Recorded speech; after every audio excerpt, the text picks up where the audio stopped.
बिस्मिल्लाहिर्रहमानिर्रहीम। अस्सलाम वालेकुम नाज़रीन, मैं हूं फैयाज राजा और आप देख रहे हैं मेरा यूट्यूब चैनल और फेसबुक पेज। दोस्तों, सुप्रीम कोर्ट के एक सीनियर तरीन जज के मुतल्लिक एक अहम तरीन इंकशाफ ने शहर इक़्तिदार में हलचल पैदा कर दी है। और इंकशाफ ये है कि सुप्रीम कोर्ट के मुअज़्ज़िज़ जज जस्टिस काजी फाइज ईसा को वही बीमारी लाहक है, वो उसी बीमारी का शिकार हैं जिस बीमारी का शिकार मरियम नवाज मुस्लिम लीग नवाज की रहनुमा हैं। इस बीमारी में इंसान चाहता है कि हर वक्त जो है उसके हवाले से कोई ना कोई खबर जो है वो मीडिया की, टीवी चैनल्स की, अखबारात की, वेबसाइट की जीनत बनती रहे, चाहे वो खबर बदनामी और झूठ से मुतल्लिक ही क्यों ना हो। इस बीमारी के हवाले से यह भी इंकशाफ किया गया है कि इलाज जो है वो एक ही डॉक्टर के पास है और मुमकिना तौर पर मरियम नवाज और जस्टिस काजी फाइज ईसा की इस बीमारी का इलाज वही डॉक्टर कर सकते हैं। इस हवाले से मजीद तफसीलात भी आपके सामने रखेंगे, लेकिन पहले हम आपको यह बताएं कि माजी में भी सुप्रीम कोर्ट के एक chief justice justice Iftikhar Chaudhry को इसी किस्म की बीमारी लाहक थी। वो ना सिर्फ सियासतदानों के मुकाबले में आकर उसी तरह से खबरों में रहना चाहते थे, बल्कि इसके साथ साथ उन्हें प्रोटोकॉल हासिल करने भी की एक बीमारी लाहक थी। और फिर पूरी कौम ने यह देखा कि उनकी प्रोटोकॉल की यह ख्वाहिश थी, ये जो ख्वाहिश थी, किस तरह से उनकी प्रोटोकॉल की ये ख्वाहिश में उनकी औलाद यानी उनके साहबजादे अरसलान इफ्तिखार भी शामिल हुए। और फिर पूरी कौम ने इंसाफ के वो पैमाने भी देखे कि किस तरह से रियासत ने माँ के जैसे बनना था इफ्तिखार चौधरी की बहाली के बाद। और फिर चश्मे फलक ने वो नज़ारा भी देखा कि किस तरह इफ्तिखार चौधरी साहब ने बहाल होने के बाद मुल्क के इंतज़ामी मामलात भी अपने जो है वो हाथ में ले लिए और पाकिस्तान की मुंतखब जमहूरी हुकूमतों को घर भेजना शुरू कर दिया। जस्टिस काजी फायज ईसा, जिन्होंने मुस्तकबिल में पाकिस्तान का चीफ जस्टिस बनना है, इस वक्त मौजूदा चीफ जस्टिस गुलजार अहमद हैं। उनके बाद फरवरी में जस्टिस उमर अताब बंदयाल आएंगे, फरवरी 2022 में। और फिर उसके बाद सितंबर 2023 में अगर कोई अनहोनी ना हुई तो जस्टिस काजी फायज ईसा पाकिस्तान के चीफ जस्टिस होंगे। लेकिन दोस्तों, मामला कुछ यूं है कि इस हवाले से बैकग्राउंड जानना बड़ा जरूरी है। जस्टिस काजी फायज ईसा के सामने माजी में कुछ केसेस आए। सबसे पहला केस जिनसे उन्हें शोहरत की बुलंदियां हासिल हुई, शोहरत की बुलंदियों पर वो पहुंचे, वो था मेमो का मामला, जिनमें उनकी अदालत की जानिब से वही फैसला आया जो पाकिस्तानी इस्टेब्लिशमेंट चाहती थी। और उनके ऊपर एक ठप्पा लग गया कि शायद चीफ जस्टिस इफ्तिखार चौधरी, उस वक्त के DGISI और नवाज शरीफ जो पाकिस्तान पीपल्स पार्टी के हवाले से, और इसके साथ साथ उस वक्त के आर्मी चीफ जो ख्वाहिश रखते थे पाकिस्तान पीपल्स पार्टी के हवाले से, उसी किस्म का फैसला मेमो के अंदर आया। तो उनके ऊपर एक ठप्पा लग गया एस्टेब्लिशमेंट के जज होने का। उसके बाद जैसा कि पाकिस्तान के अंदर यह रवायत रही है कि एस्टेब्लिशमेंट के जरिए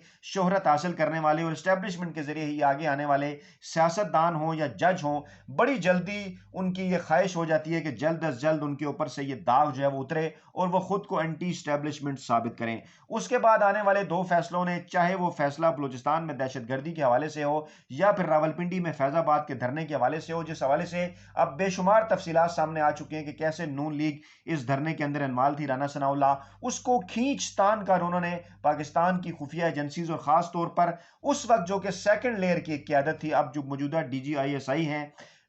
जनरल फैज हमीद, उस वक्त जो है वो कोई मेन ओहदे पर नहीं थे, लेकिन उन्होंने क्योंकि मुज़ाकरात जो हुए थे TLP के साथ और धरना ख़त्म कराने में अहम किरदार अदा किया, तो उस वक्त उन्होंने अपने उस फैसले के अंदर तमाम तर चीज़ें मोड़ कर जो है वो जनरल फैज़ हमीद की जानिब कर दी। और उसके बाद से मुसलसल उनके फैसलों के अंदर जनरल फैज़ हमीद का नाम भी लिया जाता है। और उसके साथ साथ वो इमरान खान के बुग्ज में इस हद तक मुब्तला हो गए कि मरियम नवाज के सोशल मीडिया सेल और मरियम नवाज के मखसूस यूट्यूबर्स के साथ मिलकर बाकायदा तौर पर अदालत में जब भी कोई केस सामने आता है तो वो उसका रुख इमरान खान की जानिब फेर देते हैं। मामला कुछ यूं हुआ है जनाब के चंद रोज कबल, इस पर मैं बात नहीं कर सका, इस इंकशाफ के बाद बात कर रहा हूं, चंद रोज कबल शायरा दस्तूर के ऊपर भी एक बहुत बड़ा ड्रामा हुआ। और इस ड्रामे के अंदर जनाब एक तो थे जस्टिस काजी फाइज ईसा और दूसरे रुकन कौमी असम्बली अकरम चीमा, जिनका ताल्लुक जो है वो इत्तफाकन पाकिस्तान तहरीक इंसाफ के साथ था। वो मामला अब खुलकर सामने आ चुका है, क्योंकि इस मामले के फौरन बाद जस्टिस काजी फाइज ईसा के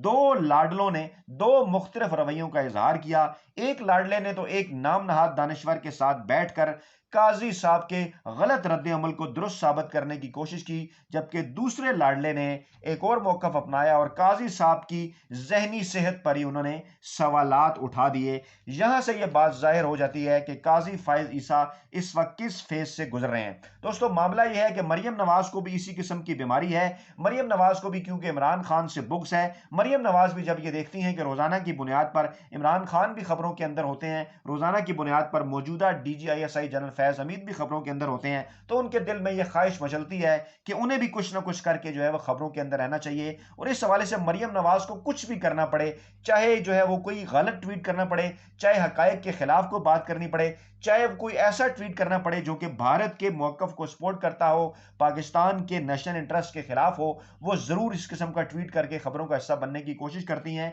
और बिल्कुल इसी किस्म का रवैया जस्टिस काजी फ़ाइज़ ईसा के हवाले से भी देखा जा रहा है कि सुप्रीम कोर्ट के अंदर कोई भी केस चल रहा हो, उनकी हर तान जो है वो इमरान खान के नाम पर टूटती है और वो मामले को इमरान खान की तरफ मोड़ कर ले आते हैं। अब भी मामला पाकिस्तान तहरीक इंसाफ के रुकन कौमी असम्बली का था और पहले उनकी जानिब से एक जो मौक़िफ़ सामने आया, वो कुछ मौक़िफ़ यूं था कि जनाब उनके ऊपर अकरम चीमा की जानिब से कोई उनके खिलाफ जो है वो तशद्दुद की कोशिश की गई या गाड़ी ने उनका रास्ता रोका। लेकिन मामला ये सारा प्रोटोकॉल का था कि उनका प्रोटोकॉल था जनाब, तो ऐसे वक्त में एक MNA का प्रोटोकॉल उनके सामने क्या अहमियत रखता है। तो जनाब बाद में खबर यह सामने आई कि जस्टिस काजी फ़ाइज़ ईसा और MNA अकरम चीमा तनाज़ा में मौका पर मौजूद ASI जाहिद जो थे वो हकीकत सामने ले आए। अकरम चीमा ने काजी साहब से बदतमीजी नहीं की। काजी साहब ने फरमाया कि अकरम चीमा ने उनसे बदतमीजी की, जबकि इस ASI के बकौल जो मौका पर मौजूद था, उन्होंने कहा कि अकरम चीमा ने काजी साहब से कोई बदतमीजी नहीं की, बल्कि काजी साहब ने ड्यूटी पर मौजूद पुलिस एहलकारों की तस्वीरें भी बनाई और कहा कि तुम हराम खाते हो। और अकरम चीमा की गिरफ्तारी का बायस वो काला डाला बना जिसको वीगो गाड़ी कहते हैं। बहरहाल इस मामले के ऊपर खुद जो जस्टिस काजी फ़ाइज़ ईसा के लाडले हैं, वो भी ये कहते हुए नजर आ रहे हैं कि क्या जस्टिस काजी फ़ाइज़ ईसा को सुप्रीम कोर्ट के सीनियर जज होते हुए इस किस्म की हरकत ज़ेब देती थी कि वो शाहरा दस्तूर के ऊपर ही अपनी अदालत लगा लें, वो शाहरा दस्तूर के ऊपर ही कोई मशकूक गाड़ी देखकर उसके मुतालिक बजाय ये कि सिर्फ वो पुलिस को आगाह करें, खुद जो है इस मामले के अंदर इन्वॉल्व हो जाएं और उसके बाद पुलिस को यह हुक्म भी दे दें कि इस शख्स को गिरफ्तार कर लिया जाए। गोया ये मामला जो है ये सड़क के ऊपर अदालत लगाने का है। इस बात से ये अच्छी तरह से जाहिर होता है कि जस्टिस काजी फ़ाइज़ ईसा इन दिनों किस किस्म की ज़हनी अज़ियत से गुजर रहे हैं, किस किस्म की ज़हनी कैफियत से गुजर रहे हैं। हमारे लिए काबिल एहतराम है, मोअज़्ज़ज़ जज हैं सुप्रीम कोर्ट ऑफ पाकिस्तान के, लेकिन सुप्रीम कोर्ट ऑफ पाकिस्तान के जज खास तौर पर, वैसे तो कोई भी जज, लेकिन जब वो सुप्रीम कोर्ट के इतने सीनियर जज हों जिन्होंने मुस्तकबिल का चीफ जस्टिस बना हो जो है बनना हो, तो फिर वो तमाम तर उनके जो जाती मामलात हैं उनसे बालातर होकर जो है वो तमाम तर चीज़ों को सोचते हैं और समझते हैं। ये नहीं कि अगर किसी शख्स के साथ या किसी भी इदारे के साथ उनका किसी किस्म का कोई जाती मामला हो तो उनके फैसलों के अंदर या उनके अमल के अंदर उस इदारे के खिलाफ या उस शख्स के खिलाफ उसका बुग़्ज़ भी ज़ाहिर होना शुरू हो जाए। ये मामला यकीनन बहुत बहुत हद तक ख़तरनाक है। हमारे जो पड़ोस के अंदर भी जो है वो आला अदालतों के जजेस की ज़हनी सेहत के ऊपर जो है वो सवालात उठाए गए और उसके बाद उसके ऊपर जो है वो आइन और कानून के मुताबिक कार्रवाइयाँ भी हुई। पाकिस्तान में भी अब लोग ये बात करते हुए नजर आ रहे हैं कि सुप्रीम कोर्ट के इतने सीनियर जज जिस किस्म के स्टेट ऑफ माइंड का शिकार हैं, अगर मुस्तकिल में ये पाकिस्तान के चीफ जस्टिस बन जाते हैं तो क्या ऐसा तो नहीं होगा कि जस्टिस इफ्तिखार चौधरी की तरह ये भी हुकूमत के इंतजामी मामलात में मुदाखलत कर दें और माजी के अपनी कुछ ऑब्जर्वेशंस की बुनियाद पर, जो कि दुरुस्त भी हो सकती हैं और गलत भी, जिनके ऊपर उन्होंने फैसले दिए, उन ऑब्जर्वेशंस की बुनियाद पर कहीं